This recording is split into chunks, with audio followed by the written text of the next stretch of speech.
ದಳಪತಿ ವಿಜಯ್ ನಟನೆಯ ಜನನಾಯಕನ್ ಸಿನಿಮಾ ಗಮನ ಸೆಳೆಯುವ ನಿರೀಕ್ಷೆ ಇದೆ. ಈ ಚಿತ್ರವು ತೆಲುಗಿನ ಬಾಲಯ್ಯ ನಟನೆಯ ಭಗವಂತ ಕೇಸರಿ ಚಿತ್ರದ ತಮಿಳು ರೀಮೇಕ್ ಆಗಿದೆ. ಈಗ ಸಿನಿಮಾ ರಿಲೀಸ್ ಹಂತದಲ್ಲಿ ತೊಂದರೆ ಅನುಭವಿಸಿದ್ದು ಗೊತ್ತೇ ಇದೆ. ಹೀಗಿರುವಾಗಲೇ ಚಿತ್ರದ ಬಜೆಟ್ ಬಗ್ಗೆ ಹಾಗೂ ಕಲಾವಿದರ ಸಂಭಾವನೆಯ ಬಗ್ಗೆ ಚರ್ಚೆಗಳು ನಡೆದಿವೆ. ಆ ಬಗ್ಗೆ ಇಲ್ಲಿದೆ ಮಾಹಿತಿ.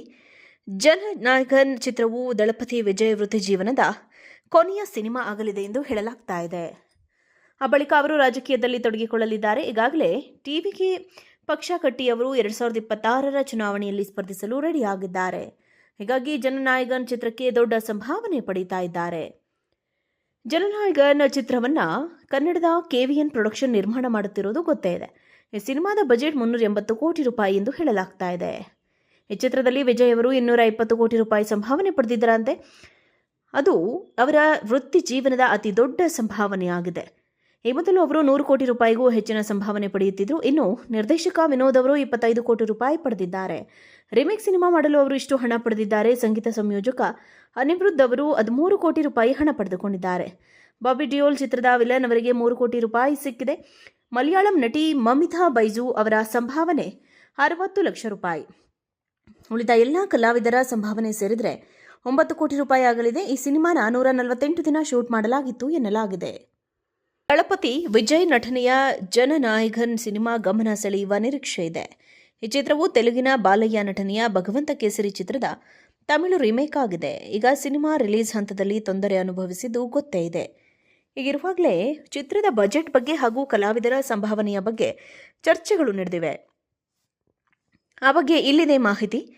ಜನನಾಯಕನ್ ಚಿತ್ರವು ದಳಪತಿ ವಿಜಯ್ ವೃತ್ತಿ ಜೀವನದ ಕೊನೆಯ ಸಿನಿಮಾ ಆಗಲಿದೆ ಎಂದು ಹೇಳಲಾಗ್ತಾ ಇದೆ.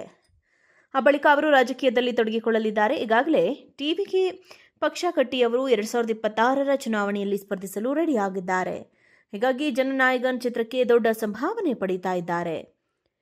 ಜನನಾಯಕನ್ ಚಿತ್ರವನ್ನ ಕನ್ನಡದ ಕೆವಿಎನ್ ಪ್ರೊಡಕ್ಷನ್ ನಿರ್ಮಾಣ ಮಾಡುತ್ತಿರುವುದು ಗೊತ್ತೇ ಇದೆ. ಈ ಸಿನಿಮಾದ ಬಜೆಟ್ 380 ಕೋಟಿ ರೂಪಾಯಿ ಎಂದು ಹೇಳಲಾಗ್ತಾ ಇದೆ. ಈ ಚಿತ್ರದಲ್ಲಿ ವಿಜಯ್ ಅವರು 220 ಕೋಟಿ ರೂಪಾಯಿ ಸಂಭಾವನೆ ಪಡೆದಿದ್ದರಂತೆ.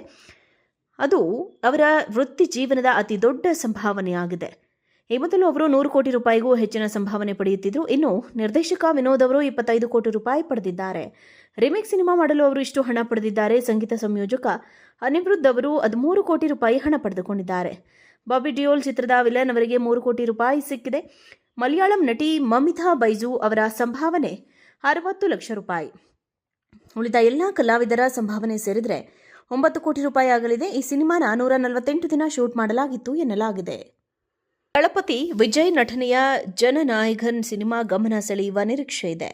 ಈ ಚಿತ್ರವು ತೆಲುಗಿನ ಬಾಲಯ್ಯ ನಟನೆಯ ಭಗವಂತ ಕೇಸರಿ ಚಿತ್ರದ ತಮಿಳು ರೀಮೇಕ್ ಆಗಿದೆ. ಈಗ ಸಿನಿಮಾ ರಿಲೀಸ್ ಹಂತದಲ್ಲಿ ತೊಂದರೆ ಅನುಭವಿಸಿದ್ದು ಗೊತ್ತೇ ಇದೆ. ಹೀಗಿರುವಾಗಲೇ ಚಿತ್ರದ ಬಜೆಟ್ ಬಗ್ಗೆ ಹಾಗೂ ಕಲಾವಿದರ ಸಂಭಾವನೆಯ ಬಗ್ಗೆ ಚರ್ಚೆಗಳು ನಡೆದಿವೆ. ಆ ಬಗ್ಗೆ ಇಲ್ಲಿದೆ ಮಾಹಿತಿ. ಜನನಾಯಕನ್ ಚಿತ್ರವು ದಳಪತಿ ವಿಜಯ್ ವೃತ್ತಿ ಜೀವನದ ಕೊನೆಯ ಸಿನಿಮಾ ಆಗಲಿದೆ ಎಂದು ಹೇಳಲಾಗ್ತಾ ಇದೆ. ಆ ಬಳಿಕ ಅವರು ರಾಜಕೀಯದಲ್ಲಿ ತೊಡಗಿಕೊಳ್ಳಲಿದ್ದಾರೆ. ಈಗಾಗಲೇ ಟಿವಿಕೆ ಪಕ್ಷ ಕಟ್ಟಿ ಅವರು 2026ರ ಚುನಾವಣೆಯಲ್ಲಿ ಸ್ಪರ್ಧಿಸಲು ರೆಡಿಯಾಗಿದ್ದಾರೆ. ಹೀಗಾಗಿ ಜನನಾಯಕನ್ ಚಿತ್ರಕ್ಕೆ ದೊಡ್ಡ ಸಂಭಾವನೆ ಪಡೀತಾ ಇದ್ದಾರೆ. ಜನನಾಯಕನ್ ಚಿತ್ರವನ್ನ ಕನ್ನಡದ ಕೆವಿಎನ್ ಪ್ರೊಡಕ್ಷನ್ ನಿರ್ಮಾಣ ಮಾಡುತ್ತಿರುವುದು ಗೊತ್ತೇ ಇದೆ. ಈ ಸಿನಿಮಾದ ಬಜೆಟ್ 380 ಕೋಟಿ ರೂಪಾಯಿ ಎಂದು ಹೇಳಲಾಗ್ತಾ ಇದೆ. ಈ ಚಿತ್ರದಲ್ಲಿ ವಿಜಯ್ ಅವರು 220 ಕೋಟಿ ರೂಪಾಯಿ ಸಂಭಾವನೆ ಪಡೆದಿದ್ದರಂತೆ. ಅದು ಅವರ ವೃತ್ತಿ ಜೀವನದ ಅತಿ ದೊಡ್ಡ ಸಂಭಾವನೆಯಾಗಿದೆ. ಈ ಮೊದಲು ಅವರು 100 ಕೋಟಿ ರೂಪಾಯಿಗೂ ಹೆಚ್ಚಿನ ಸಂಭಾವನೆ ಪಡೆಯುತ್ತಿದ್ದರು. ಇನ್ನು ನಿರ್ದೇಶಕ ವಿನೋದ್ ಅವರು 25 ಕೋಟಿ ರೂಪಾಯಿ ಪಡೆದಿದ್ದಾರೆ. ರಿಮೇಕ್ ಸಿನಿಮಾ ಮಾಡಲು ಅವರು ಇಷ್ಟು ಹಣ ಪಡೆದಿದ್ದಾರೆ. ಸಂಗೀತ ಸಂಯೋಜಕ ಅನಿರುದ್ಧ್ ಅವರು 13 ಕೋಟಿ ರೂಪಾಯಿ ಹಣ ಪಡೆದುಕೊಂಡಿದ್ದಾರೆ. ಬಾಬಿ ಡಿಯೋಲ್ ಚಿತ್ರದ ವಿಲನ್ ಅವರಿಗೆ 3 ಕೋಟಿ ರೂಪಾಯಿ ಸಿಕ್ಕಿದೆ.